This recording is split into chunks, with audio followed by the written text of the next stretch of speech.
ಇವನು ಅಶೋಕ್ ಮುಖ್ಯಮಂತ್ರಿ ನಡೆಯಲ್ಲಿ ವಿಜೇಂದ್ರ ಕಾಯ್ಕ ಕೂತಿದ್ದಾರೆ. ವಿಜೇಂದ್ರ ಯಾರಿಗೂ ಬಿಡಲ್ಲ. ನಾನು ಇನ್ನ 2-3 ಗಂಟೆ ಮಾತಾಡೋದು. ಇವ್ರು 3-4 ಗಂಟೆ ಮಾತಾಡಿ ಇವ್ರು ಹೇಳಿದಾಗೆಲ್ಲ ಮುಗಿಸಿ 3-4 ಗಂಟೆ ಮಾತಾಡಿದ್ದಾರೆ. ಊಟದ ಟೈಮ್ ಐತೆ ಬಿಟ್ಬಿಡಿ, ಇಲ್ಲಾಂದ್ರೆ ಅವ್ರು ತಿರುಗಿ ಬಾವಿಗೆ ಕರ್ಕೊಂಡೋಗಿ ನೀರು ಕುಡಿಸ್ತಾರೆ ಎಲ್ಲರಿಗೂ. ಅದಕ್ಕೆ ಹುಷಾರಾಗಿರ್ರಿ. ಅದಕ್ಕೆ ಈಗ ವಿರೋಧ ಪಕ್ಷದ ನಾಯಕರು 3 ಗಂಟೆ 6 ನಿಮಿಷ ಮಾತಾಡಿದ್ರೆ ನಾವು ಉತ್ತರ ಕೊಡ್ಬೇಕಲ್ಲ. ಅದು ಬೇರೆ. ಅದು ಬಜೆಟ್ ಓದಿರೋದು,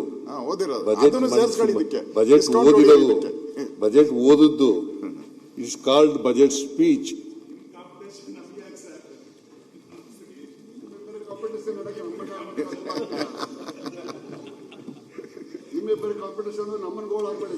ಇವರು ಜಾಸ್ತಿ ಮಾತಾಡಿದ್ರೆ ನಾನು 2 ಗಂಟೆ ಇನ್ನ 2-3 ಗಂಟೆ ಮಾಡ್ತಾ ಇರ್ತೀನಿ.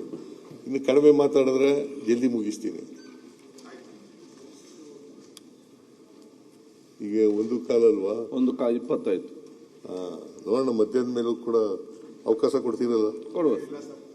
ನೀನ್ ಹೇಳ್ಬಿಟ್ರೆ ಅಧ್ಯಕ್ಷರು ಹೇಳೋದು, ಅವರು ಸ್ಪೀಕರ್ ಹೇಳ್ಬೇಕಪ್ಪ. ನೀನ್ ಹೇಳಿದ್ರೆ ಏನು ಅದಕ್ಕೆ ಏನು ಅರ್ಥ ಇರೋದಿಲ್ಲ. ಸ್ಪೀಕರ್ ಹೇಳೋದು. ಸ್ಪೀಕರ್ ನನ್ ಟೈಮ್ ನನ್ಗೆ ಅವ್ರದೇ ಡೌಟ್ ಆಗ್ಬಿಟ್ಟೈತೆ. ಈಗ ಫೋಟೋ ತೆಗಿಸ್ಬಿಟ್ರಲ್ಲ, ಅವ್ರದೇ ಡೌಟ್ ಆಗ್ಬಿಟ್ಟೈತೆ. ಯಾವಾಗ ಹೋಗ್ತಾರೋ ಅಂದ್ಬಿಟ್ಟು ಡೌಟ್ ಆಗ್ಬಿಟ್ಟೈತೆ. ಫೋಟೋ ಎಲ್ಲ 5 ವರ್ಷಕ್ಕೊಂದ್ಸರಿ ಮಾಡೋದು. ಅವಧಿ ಮುಗೀತು ಅಂತ ಹೇಳ್ಬಿಟ್ಟು ರೆಡಿ ಮಾಡ್ಬಿಟ್ಟವ್ರು. ಅವರು ಒಂದು ಫೋಟೋ ಹಾಲಲ್ಲಿ ಹಾಕಕ್ಕೆಲ್ಲ ರೆಡಿ ಮಾಡಿದ್ದಾರೆ. ಹೊಸ ಬಾಗಿಲು, ಹೊಸ ಕಿಟಕಿ ಎಲ್ಲ ಮಾಡಿಸ್ತಾ ಇದ್ದಾರೆ. ಯಾವಾಗ ಹೋಗ್ತಾರೆ ಅದಾನ ಹೇಳ್ಬಿಡಿ, ಎಲ್ಲ ಹೋಗ್ಲಿ. ಆಯ್ತು. ಅವ್ರು ಏನು ಹೋಗಲ್ಲ. ಅವರು 28ಕ್ಕೂ ಗೆಲ್ತಾರೆ, 28ಕ್ಕೂ ಗೆದ್ದೇ ಗೆಲ್ತಾರೆ. ಅವ್ರು ಇಲ್ಲಿವರೆಗೆ ನಿಂತ್ಕೊತಾರೆ, ಅಲ್ಲಿವರೆಗೂ ಗೆದ್ದೇ ಗೆಲ್ತಾರೆ. ಹೈಕಮಾಂಡ್ ಎಲ್ಲಿವರೆಗೆ ತೀರ್ಮಾನ ಮಾಡ್ತಾರೆ ಅಲ್ಲಿವರೆಗೆ ಇರ್ತಾರೆ.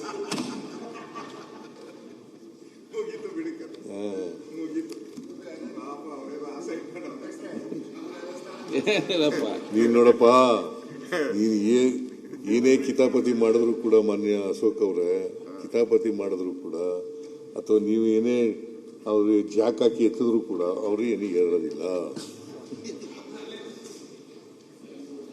ಇನ್ನ ಕಿತಾಪತಿಗೆಲ್ಲ ಅವರು ಯಾವತ್ತೂ ಕೂಡ ಮನ್ನಣೆ ಕೊಡಲ್ಲ.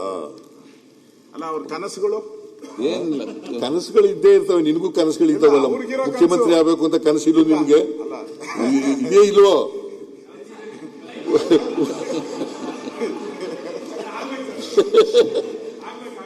ಆಗ್ಲಿ ಪಾಪ, ನನ್ಗೇನ್ ಸಂತೋಷ ಪಡೋನು ನಾನು. ನೀನ್ ಮುಖ್ಯಮಂತ್ರಿ ಆದ್ರೂ ಸಂತೋಷ ಪಡೋನು ನಾನು. ಅರವಿಂದ ಬೆಲ್ಲದ ಮುಖ್ಯಮಂತ್ರಿ ಆದ್ರೂ ಕೂಡ ಸಂತೋಷ ಪಡೋನು. ಇವನು ಅಶೋಕ್ ಮುಖ್ಯಮಂತ್ರಿ ನಡೆಯಲ್ಲಿ ವಿಜೇಂದ್ರ ಕಾಯ್ಕ ಕೂತಿದ್ದಾರೆ. ವಿಜೇಂದ್ರ ಯಾರಿಗೂ ಬಿಡಲ್ಲ.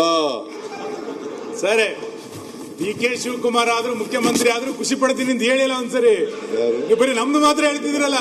ನೋಡಪ್ಪ, ಹೈಕಮಾಂಡ್ ಎಲ್ಲಿವರೆಗೆ ತೀರ್ಮಾನ ಮಾಡ್ತದೆ, ಹೈಕಮಾಂಡ್ ತೀರ್ಮಾನ ಮಾಡೋದು ಅಲ್ಲಿವರೆಗೂ ನಾನೇ ಮುಖ್ಯಮಂತ್ರಿ.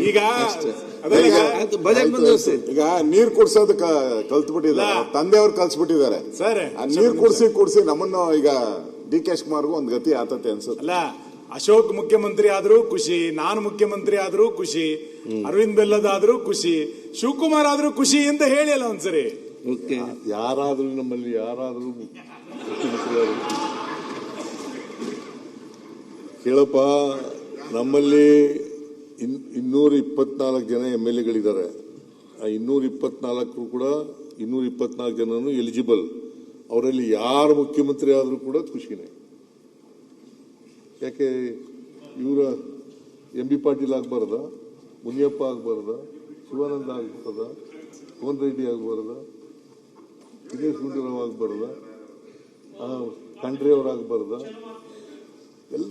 ಎಲ್ಲರೂ ಯೋಗ್ಯತೆ ಇದೆ, ಅವಕಾಶಗಳು ಸಿಕ್ಕಲ್ಲ ಅಷ್ಟೇ.